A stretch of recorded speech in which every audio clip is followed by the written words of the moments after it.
Welcome to Day 2 Cloud. In this episode, sponsored by Microsoft, it is November 2023, and I'm in Seattle for the Microsoft Ignite conference. I'm talking with Narayan Annamalai, who leads product management for Azure Networking Services. And we planned a wide-ranging discussion around hollow core fiber, networks specifically designed to support AI workloads and modern applications, Microsoft networking announcements made at the Ignite conference, and anything else Narayan will let me sneak in there. I poked at his LinkedIn profile, and Narayan's been working on software-defined networking for a long time. I'm hoping I can get some of his take on where we're at with SDN within Microsoft, but we'll see how much time we've got. Narayan, we want to start with some of the news and interesting things from Microsoft's perspective here, since we're at the Ignite conference, and hollow core fiber is one of the news items. Would you give us the background of what that announcement is and what's going on there? Yeah, you heard Satya talk about this in his keynote today morning. This is a proprietary technology that we have acquired, and it's now with Microsoft's core innovations that we are planning on for data center networks. This is sending packets through hollow core glass fiber. So instead of this being an opaque glass, light is traveling through air. Compressed air, through the fiber, and this gives us 47% improvement on latency. Okay, so just to qualify what that fiber is, we're talking literally hollow core. You said it's air that the light is transferring through. Yes, I've deployed plenty of multi-mode and single-mode fiber over years. And there's glass in there, and the light is reflected around inside of that glass core. Well, what's the light moving through? It's still got to be reflecting off of something, right? Right. It's moving through compressed air. So we found a way to make light travel faster, if you will. So that's what this is. And this is manufactured by us. This whole technology and the fiber, everything is manufactured by us. And this is something that we are putting into place already in UK regions. So we're going to do this for data center networks and then bring it to long haul as well. So right now you're deploying hollow core fiber for Azure data centers? Azure data centers, yes. Okay. And so if my data is within an Azure data center, it could be bouncing around inside of hollow core fiber? It could be. We're starting with the UK regions, and then we'll spread it out across the globe, and eventually to also the long haul when you go region to region as well. And so that was my next question, is what are the use cases? You did say long haul, so as in transoceanic?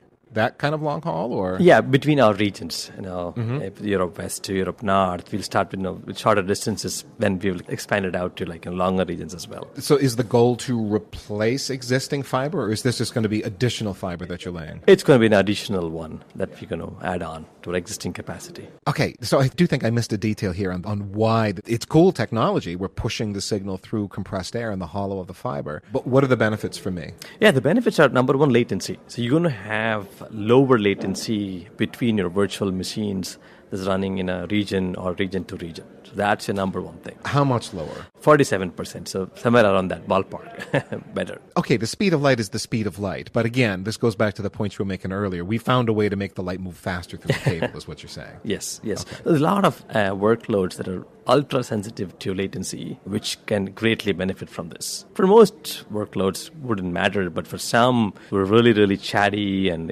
sensitive to latency, especially when you're innovating with AI, this is actually going to become very handy for us. So would you be specifying within Azure networking, like, hey, you want to move this particular data across this fiber because that's hollow core and we're going to have a latency benefit? This won't be at a level of choice at a VM level, or the customers can choose, but this will be more that we're going to do region by region, so customers automatically get the benefit without having to choose to go through hollow core fiber. Okay. Just curious, I don't know what you can say about the interior infrastructure, but are there special optics that drive the signal across this hollow core fiber? But like I said, this technology is completely proprietary, right? So there is specific manufacturing gear, the specific way it's actually built, and a lot of optics over here that's involved in how this is actually now transmitted through this fiber. So if we do long haul, I'm going to get the same sort of latency benefit. Like if it took me 100 milliseconds to get from point A to point B before, you're saying a 47% reduction, would that translate to 53 milliseconds, something like that? Something like that. But, we need to test it out to be sure about the numbers in long haul. So this is something that we are continuing to test and deploy. Okay. But definitely there's going to be huge benefits. Is that my biggest benefit or my only benefit, latency improvements? Security as well. It's difficult to tap through the traffic that is going through this fiber as well. So you're going to also get security benefits over here. much, much secure. Because if I tap into the fiber, say, because I want to get a copy of what's going on, what happens that would be different from traditional fiber? It's difficult to tap in. That's the difference. Of course, the traffic has to be either encrypted by the application, or we do encrypt all traffic going between data centers. So that is already encrypted. But it's going to be difficult to tap into this fiber. That's where the security benefit comes. Got it. Okay. So if I'm a customer, am I going to see a productized offering from Azure that I could then check the box and know I'm going through HoloCore? As of now, this is going to be an infrastructure upgrade that we want to enable for everyone, not having to buy or choose. But it's for the future. I mean, we'll see how it plays out. You're deploying in the UK now. Is there a timeline for deployment to other data centers, other regions? Timelines are difficult to predict. We're working on it.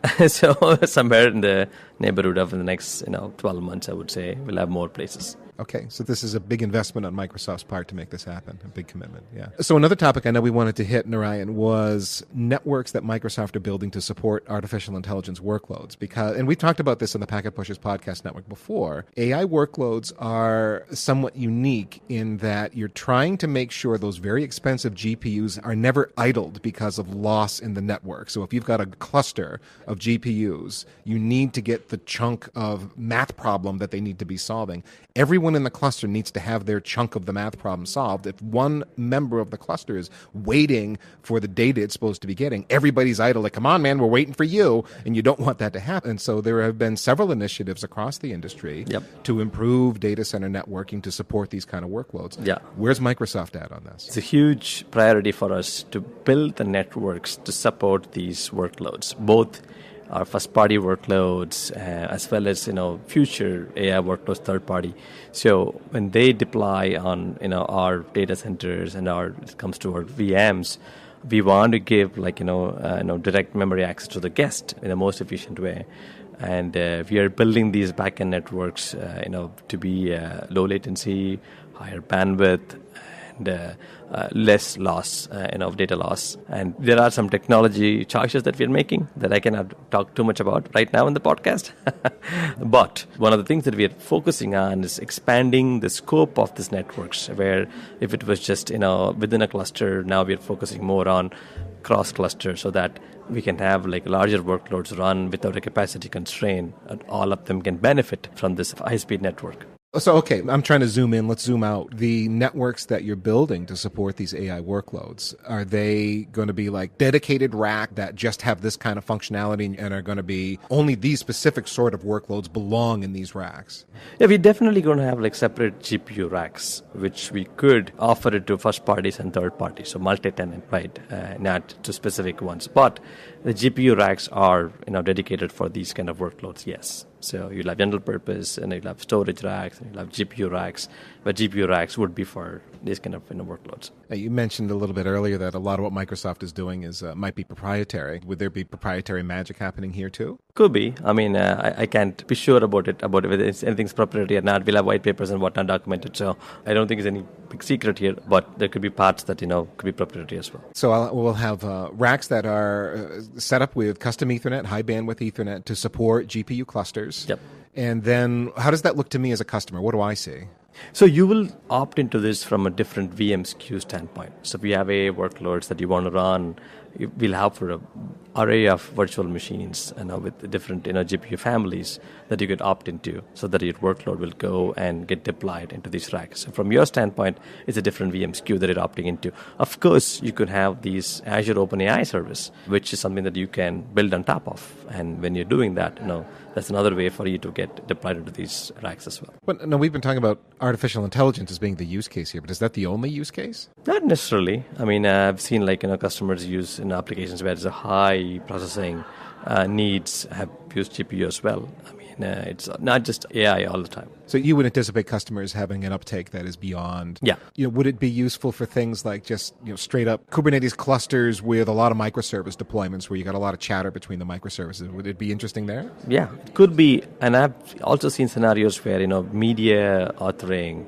where if you go look at the studios where they have these developers doing a lot of creative media, they need a lot of processing as well. So that's another use case that we have seen a whole lot. Leaning hard into the GPU side of things, though. Actually, yeah, okay.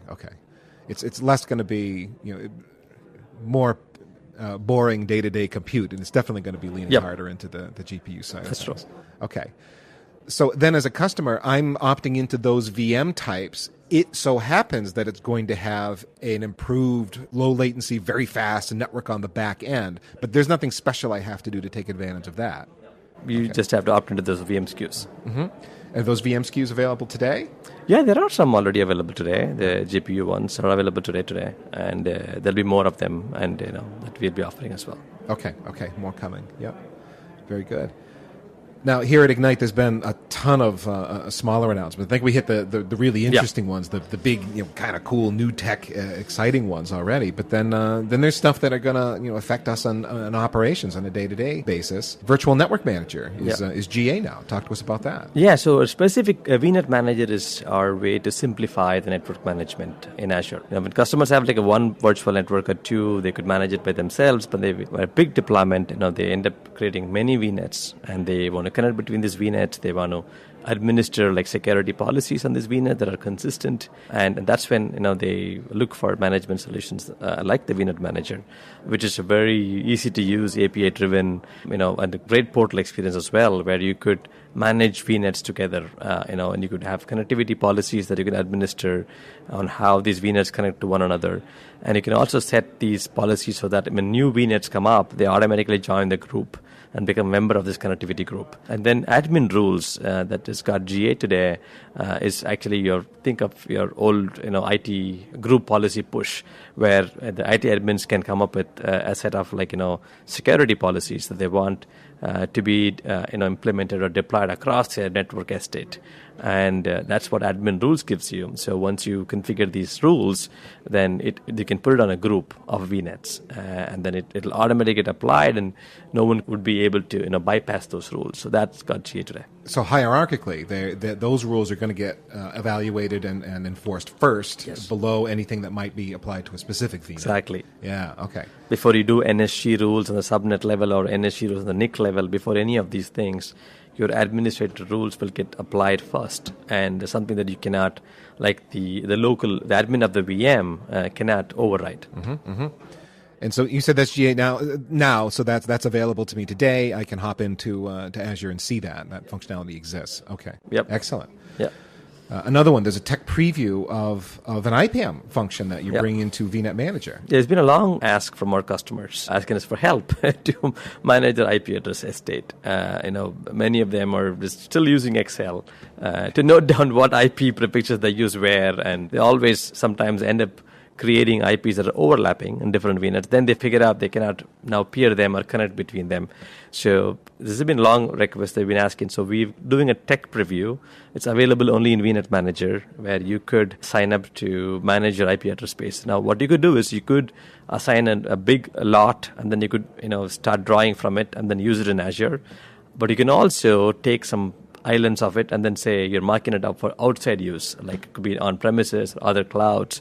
And Azure IPAM would be able to, work with that as well. I was going to ask you just how much functionality is there. It's not merely documentation. It's true IPAM. It's true IPAM. It's going to show you usage. It's going to show you, how much of IP address is left, your capacity. And you can actually also will be in the drop downs when you create a VNet, where instead of specifying an address prefix for a virtual network, you can just drop in and select your IPAM, and you can ask for a VNet of certain size. It'll automatically allocate an IP address for you. So we are also working to import your existing on-prem tools, maybe like an Excel sheet where you're maintaining all these things. We'll be able to read that automatically and then ease you into this IPAM solution. So yeah, it does have a lot of functionality. V4, I'm going to assume. What about IPv6? It'll also do IPv6. So IPv6 is something that we're taking as a standard within Microsoft. So since you asked about IPv6, everything that we do, new features, is IPv6 compliant. And we're also having a huge push behind the screens to have all services support IPv6. So this one will support IPv6 as well. So let's have a commercial break for IPv6 here for a second then. How is IPv6 going within Azure? We have done a lot of things with IPv6 where we support a proper dual stack. We support IPv6, on the internet path. You could have IPv6 public, NIC on the VM. We support on the load balancer. Now we're also getting up to the other levels where we are just announcing preview of IPv6 support for application gateway, which is our layer 7 load balancer. We are working on IPv6 support across all the other services as well, networking services as well as non-networking ones. So there's a huge push that's going on. So you will hear from a lot of these IPv6 announcements. They may not make headlines always, but you'll see somewhere somebody says, okay, my service now supports V6 endpoints. So that push is happening, internally in Microsoft. I can bring my own IPv6, I believe? You can bring your own IPv6, space and create a virtual network. That'll be a dual stack though. We don't support IPv6 only networks yet. So you'll have to bring a V6 and a V4. Mm-hmm. And yes, but then you can allocate out of that. You can create subnets with V6. And you can put V6 rules in NSG. You can put V6, route table entries in UDR. We support all that. And like I said, we'll also support IPv6 only VNet in the future. Going back to IPAM then. So the IPAM is fully featured. It's in tech preview. I can ask for it and, if approved, I can get it and start working with it. Yep. Is there a tie into DNS with IPAM? We're looking into that. A lot of people have asked for, DNS tie-in as well. But as of now, the tech preview does not have any DNS tie-in yet. But we could in the future. And I'm going to assume there's an API out in front of this IPAM. Yes. Okay. It's all API driven. That seemed like a safe assumption, but I'd want to ask for sure. Then obviously RFC 1918 is all going to be in there. I can again bring my own IPv4 v6. It's all supported. Any other features you want to highlight about the IPAM? No, I would just encourage listeners of the podcast to go try it out and sign up for tech preview and then give us feedback. We still have time to fix it before it goes GA. Okay. Any scaling concerns? Any size issues with IPAM? Like I said, I don't think we are anticipating anything. So we have looked at a lot of samples from our existing customer use cases and what they use in Azure, and it's been tested to support all of that. So we feel pretty confident about scales. All right, another announcement, Narayan. vWAN improvements in routing. You mentioned me before we started recording, route maps and so on. Yes. So with route maps, we can tag routes to say that, this on-prem route needs higher priority than the other routes. And we can also, routing intent was announced previously, I think a few months ago. It really ties in really well as well, where you could easily point different siders to go through a secure firewall, in vWAN without having to do any kind of an UDR on the VNets. So it becomes super easy to start expressing routing policies or routing intent on how you want this traffic, routed. We also support now hub to hub with vWAN, so you could also, have a routing intent it goes through the firewall in the different regions before it hits the endpoint. So yeah, we're doing a lot of the simplification of route management in vWAN. Okay, so rather than just relying on traditional static routing, destination routing, BGP, now I have the ability to custom map the path that I need this particular packet to take. Right. This needs to hit this particular security enforcement point, whatever it might be. I can map this thing through. So it's source routing of a kind. Yes. Now, you said tags. What is that like? Like, we have a lot of network engineers that listen to the show that might be very curious as to how this is being implemented. Can you talk in more detail about what's going on? So it's basically when you tag a particular, route prefix, the vWAN, controller now can associate this tag to these packets. So you could use these tags to now define policies. So if there's a route with this particular tag that needs to be higher priority, then vWAN could program that into our internal systems that way. So if there are two on-premise locations that's connecting into a virtual network in Azure, and both are advertising, prefixes, you could always assign priorities on which one to honor. That's how you'll use these. And what is the tagging mechanism? Is it actually embedded somewhere in the packet like an MPLS tag or somewhere in an IP header, something like that? No, we will not put the tag on the packet itself. It will be used in the control plane of vWAN for the most part. So it's going to be looking at traffic flowing in real time and then applying enforcement.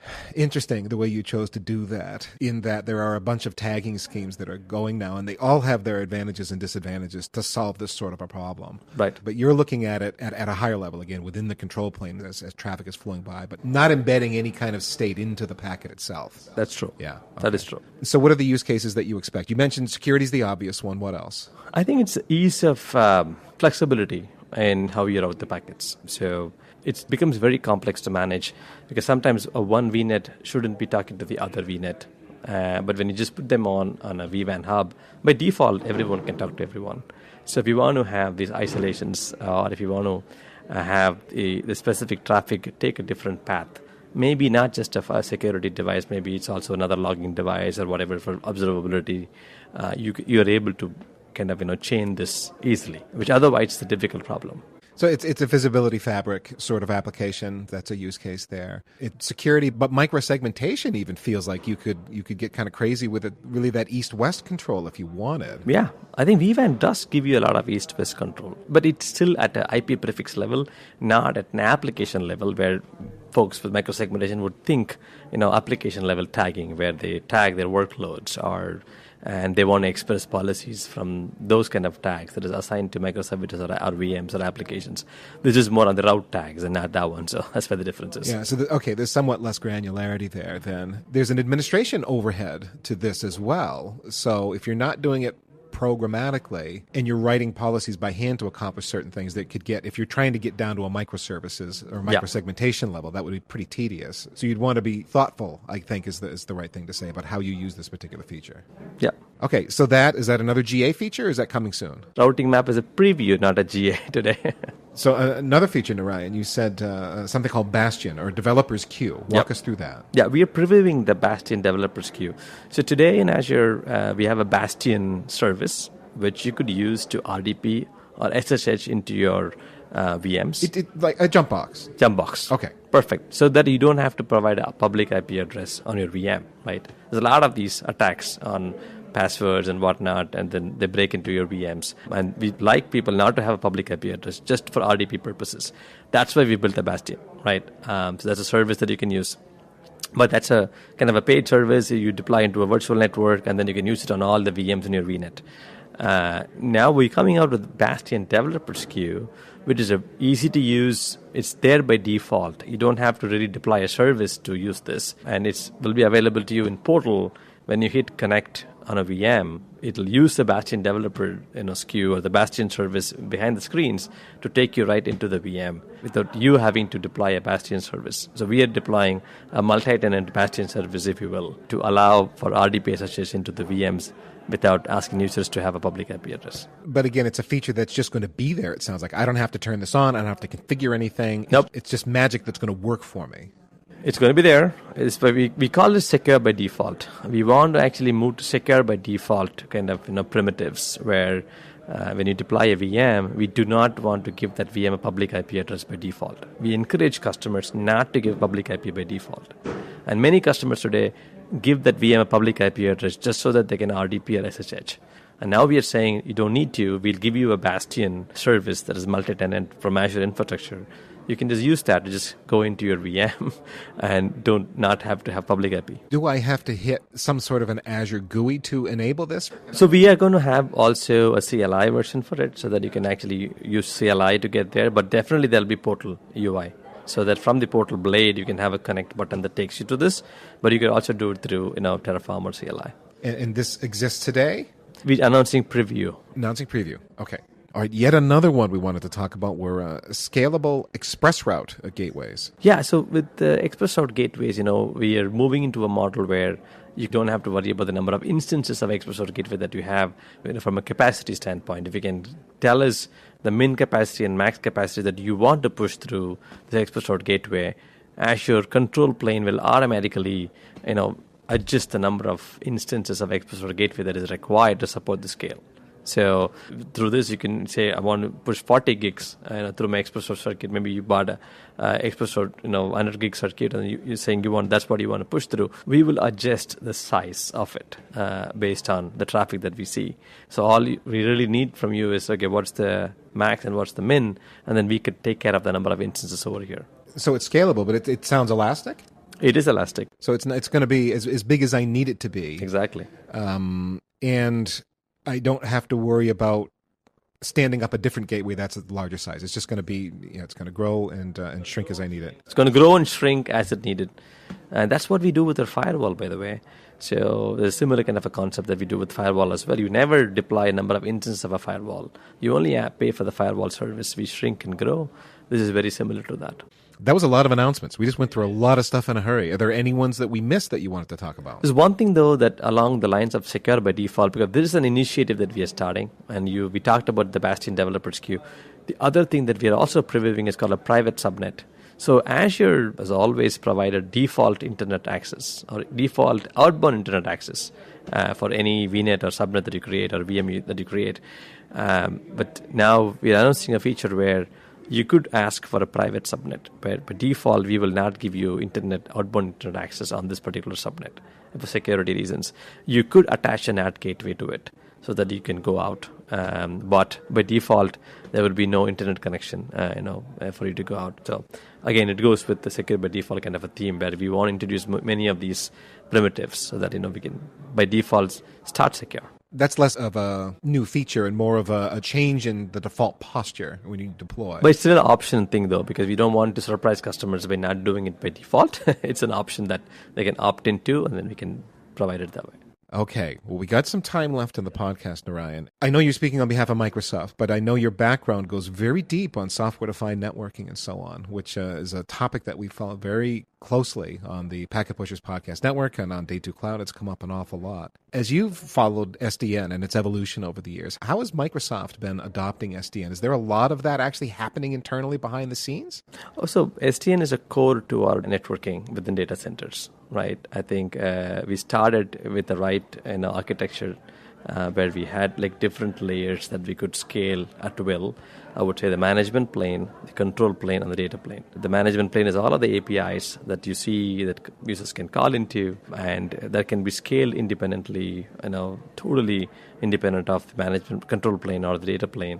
And then we have like a lot of these regional controllers as the control plane that the management plane calls into. They kind of translates this. I think we run a lot of virtual networks or overlay networks for our customers, right? There is a Pepsi network, Coke network. That's like so we translate these management plane operations into a specific control plane operation through the control plane, and then we have a separate data plane network where these are now sent to our host, where translate these into actual network functions that we program on the host. So we are never bottlenecked with anything, any layer. That's how we are able to scale and go to different regions and support all of this humongous scale that we have today. That's kind of the answer I expected, and it's still mind-blowing on some level. You have all these regional controllers, but everything, you said the management plane, everything's reporting back into some kind of a regional controller that is then programming the forwarding plane to do whatever it is that it needs to do. Right. In a multi-tenant aware environment with virtual network functions that you've deployed at scale wherever you need. Yeah. And that's the entirety of your network, it sounds like. Everything functions that way, I mean to say. Yeah, everything that you see as features or capabilities functions that way. Then the layer after that is a physical network where when the packet leaves the host, that's just traversing our physical network on the physical space. There's we completely encap it.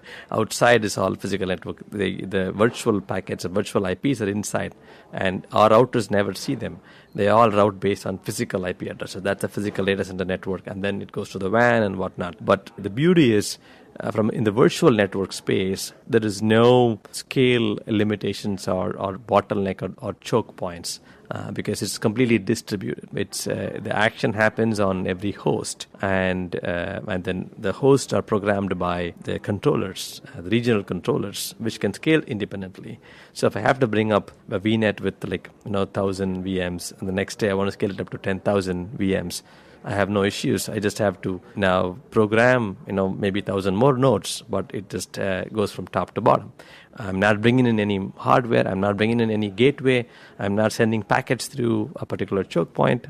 So that's what allows us to scale. There's still the physical network, though, as you pointed out. So on some level, ultimately, there could be a bottleneck somewhere. You've got to be chasing that all the time, where you must be moving from 100 to 400 to whatever's next. But we are constantly also expanding our physical network capacity as well as our inter-region or our WAN capacity all the time. So, we have gone from, 100 gig, like you said, we're working on, 400 gig NICs to making our T1s and T2s, have higher capacity.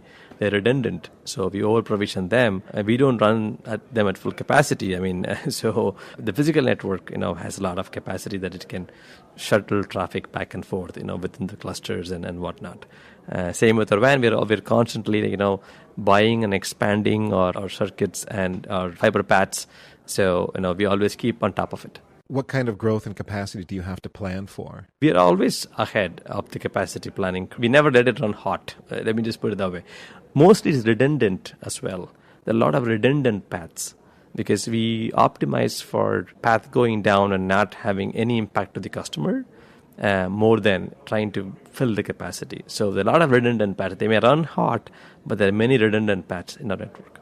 What Microsoft is doing is basically the bleeding edge. You have that need and you have that scale. You have those requirements. In other words, from my perspective, you couldn't do the network that you do otherwise. Traditional networking just out the window. You couldn't do it. I mean, you could build a 7-tier leaf spine or something, I guess, but practically speaking, because of what you're delivering and with the multi-tenancy as one of the largest clouds in the world, you have to do what you're doing.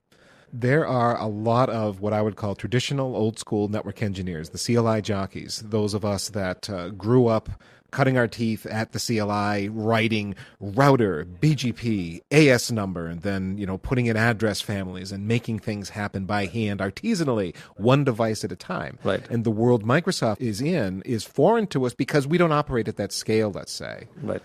But yet we're being pulled into that of necessity. We're having to learn network automation, let's say, which would be some subset of software-defined networking, I guess. What advice do you have for the graybeards out there that are like, you're going to rip the CLI from my hands when I'm cold and dead? Not before. But yet we're facing this need for network automation. How do we make the leap and get into the new way, modern networking? So I think the cloud has really changed the networking landscape and made it a lot simple, I would say. I do get people complaining that, I don't have the usual controls I'm used to in my data center networks, and you just simplify it way too much for me.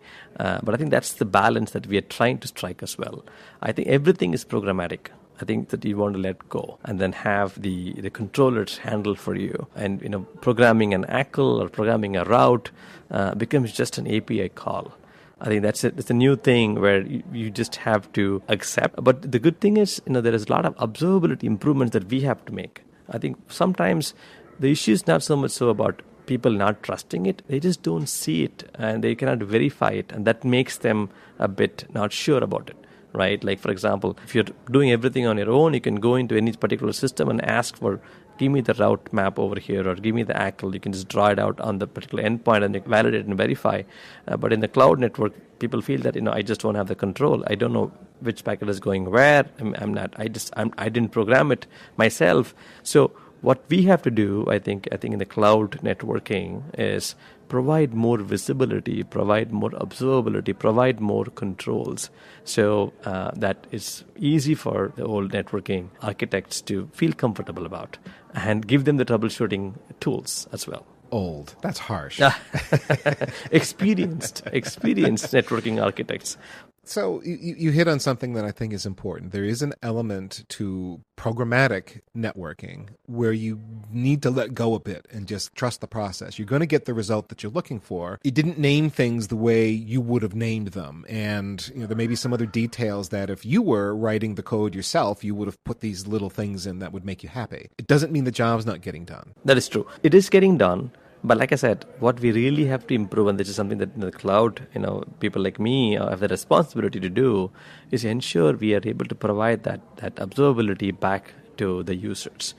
And the troubleshooting. Today, the biggest complaint I get is packet gets dropped or connection loss. I just don't know where this is happening.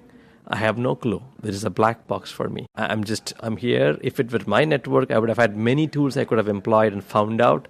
Is your network, and I just don't know. There are tools that you can deploy in the cloud that will provide you with this. They're spendy, but they exist. But so you're saying things that you as Azure networking would want to provide natively. Exactly. Yeah, that's true. So we want to provide more visibility that if a packet from VM1 to VM2 didn't get delivered, where did it get dropped?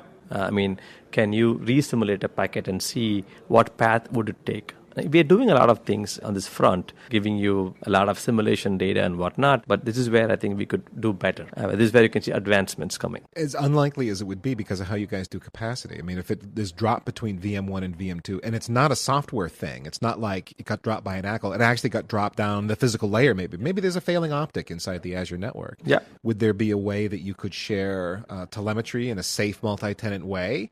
that I, as the Azure cloud network operator, could see that that's what happened? More than the details, at least what we really want to show is if you can key in your source and destination, we can investigate the paths between these two VMs, and then we can tell you if there was any problem in the underlying network that could have caused it or not. I mean, you cannot be certain because every path takes a different path. So packet 1 could have taken a very different path in the network, and packet 2 could take a very different network because it's all ECMP inside our networks. You are not guaranteed to go through the same set of devices. However, we could analyze all these different routes a packet could take and report on the health of the network itself. Mm-hmm. That gives a clue to users as to, okay, that could be something physical. And plus, we could be very sure about the software optics too, whether it really left the node or not. We can provide those logs on the source and destination so we could see who actually sent it, who saw it last, and who didn't see it. That stuff we could actually definitely give. Yeah, that would be interesting. It's also interesting what you were saying about ECMP, in that a lot of us that have built out ECMP fabrics, the way hashing is done depends on what you're hashing on, right? But typically, a flow is going to take the same path. But are you saying it could be more diverse than that? No. Different connections, I said, could take the same flow will take the same path. Okay. Yes. Yeah. Maybe a future-looking question for you regarding artificial intelligence and operations. So AI as a workload is one thing. I'm talking about AI as it would affect operations and maybe network operations specifically. Yeah. That's seeming like we're coming to the place in an industry where that is real. That is, we can absorb network data, network telemetry, logging information, aggregate it all together, tag it, and put it into a machine learning model, and then apply AI to it and get a variety of useful data out of it. Are you seeing that? Is that interesting to Microsoft? Very interesting. And it's not just about the data path, what we see in the network, but also the control plane. So because with Azure, we have a ton of control plane data on how the networks are configured, right? And who's deployed where. And when you have that data set, and then you have the real-time data set that you can getting out of the networks, on where you see the packets flowing and what kind of packets are flowing and what information are there on the headers. We could now use that to generate a ton of insights, and this is where I think there could be a lot of opportunity for us, and innovation can happen. And things like log analytics and using AI services to understand the data better and come up with insights. It's definitely an area that we are very much interested in. So there's two ways I could see that data being applied. One, for Microsoft itself. As you're operating the Azure network, you get insights that make Azure better or result in new services that you might offer. But then there's also customers that are consuming the Azure network maybe be interested in some of that as well. Do you see use cases on both sides? Totally. I was talking more about the consumer side use case. Of course, we can use it internally for our own telemetry and our systems and insights for our monitoring systems. But then we could also give it back to the customers so that they can see much better what's happening in their networks, in their cloud, where we could tell them, any condition going on anywhere, or how can they better deploy the network, where do we see some issues with the control plane, because we could use those control plane models and we can push it through our AI systems and find insights. Well, you make it sound so trivial, but practically speaking, the amount of data that you could process or would need to process has got to be massive. Do you have the AI, the GPU capabilities to actually throw at a problem like this? This is why when we really take it to a consumer level specificity, then it has to be a separate service that the consumers can opt into, so we can then do it for those, right? Now, for all the data, like you're saying, that'll be too much for us to handle at one time, but we could offer specific services where, based on customers opt-in, we could do that. Well, this has been a great conversation, Narayan. And if people want to reach out to you because they got more questions or some feedback for you, how do they do that?